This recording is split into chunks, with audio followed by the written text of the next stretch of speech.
lembur. Kalau teman-teman di Indo tetap proses, nanti lama untuk membalikan modal awalnya gitu loh. Mending ditunda dulu apa tahun depan lagi, nunggu krisis global ini berakhir. Kalau menurut saya begitu. Kalau emang sampean benar udah terlanjur tanda tangan kontrak, udah terlanjur untuk terbang ke Taiwan, ya jangan kaget kalau di Taiwan.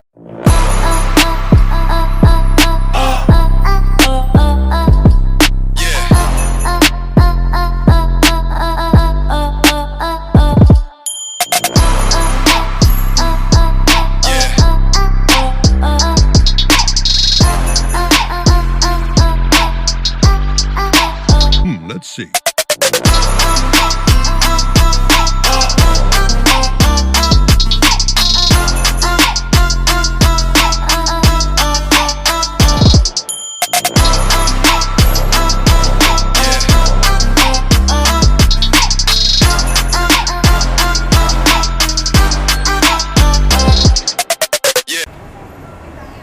Oke lur, assalamualaikum warahmatullahi wabarakatuh.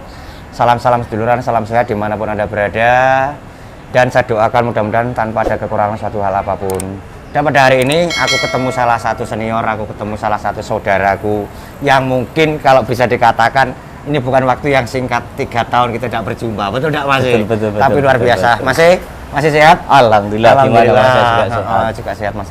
Mas Eko, perkenalkan dulu buat teman-teman yang ada di B7, Mas Eko dari mana, asal dari mana, dan kerja di pabrik apa, di Taiwan sudah berapa tahun? Monggo Mas Eko. Halo, dari SB7, nama saya Eko. Saya asli Lampung, tapi orang suku Jawa. Saya tinggalnya di sekampung, di desanya 54. Di metronya, metro mana Mas? Bukan metro, di Lampung Timur. Oh, di Lampung Timur ya Mas? Iya. Kirain metro, berarti itu jauh dari metro Mas ya? Ya dulunya Lampung Timur sama metro kan satu kabupaten. Kalau Lampung Timur sekarang misah. Dulunya kan metro Lampung Tengah.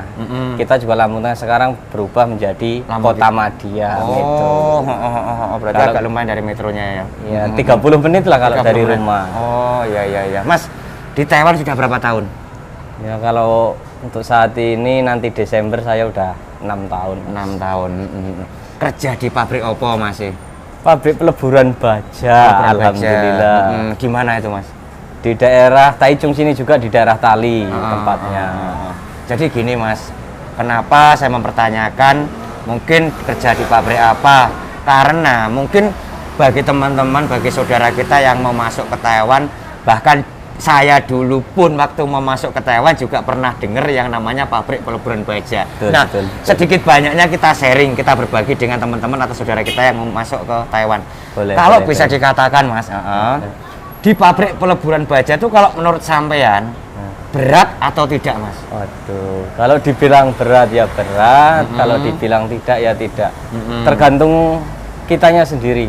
Kalau kitanya sudah bisa kerja, sudah paham bahasa, insya Allah kerjaan semuanya bisa.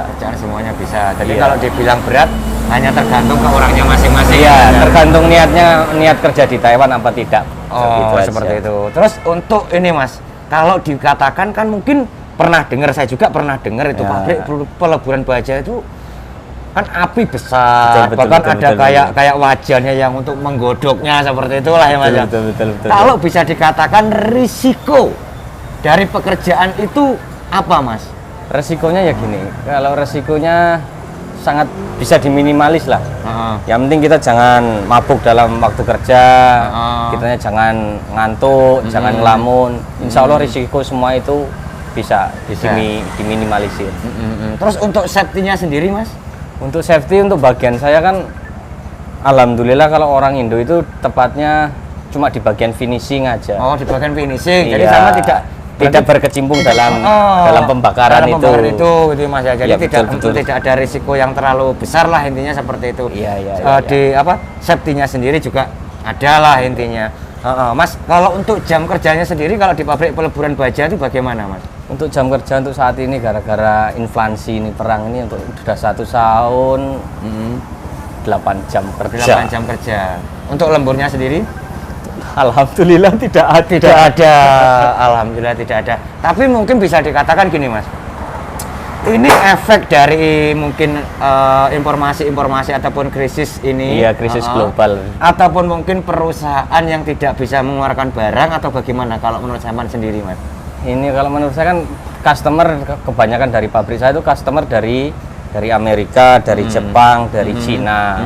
Jadinya barang itu sulit untuk dikeluarkan dari pabrik dan order itu stop di pabrik itu loh Mas, nggak bisa keluar. Nggak bisa keluar. Jadi dengan adanya mungkin barang yang sudah jadi itu belum bisa diekspor, belum bisa dikirim, betul nggak? Betul. Makanya untuk lemburnya itu ditiadakan karena mungkin kalau untuk proses, sedangkan hasil yang kapan aja belum bisa keluar kan seperti itu. Betul.